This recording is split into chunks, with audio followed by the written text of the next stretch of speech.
Një situatë e pazakontë ka përfshirë mediat serbe të cilat u gjendën të detyruara të publikojnë flamurin e Republikës së Kosovës pas shortit të play-offit për Kupën e Botës. Pas shpalljes së shortit, portale si B92 ndanë grafika zyrtare të publikuara në arenën ndërkombëtare, ku paraqiteshin çiftet gjysmëfinale dhe rruga drejt finales. Natyrisht edhe Kosova u shfaq në ato grafika bashkë me flamurin e saj shtetëror. Ky detaj i vogël mjaftoi që në Serbi të shpërthenin reagimet. Shumë lexues serb kërkuan që mediat të mos publikojnë simbolet zyrtare të Kosovës, duke shprehur hapur pakënaqësinë e tyre.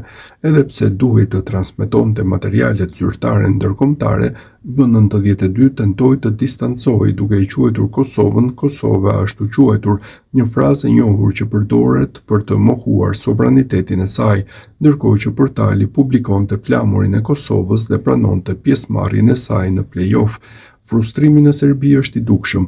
Kombëtarja serbe ka dështuar të kualifikohet si në Kupën e Botës, ashtu edhe në fazën e play-offit, ndërkohë kualifikimi i Kosovës ka shtuar pakënaqësinë dhe sikletin në opinionin publik serb, ku ende refuzohet realiteti politik dhe ai sportiv.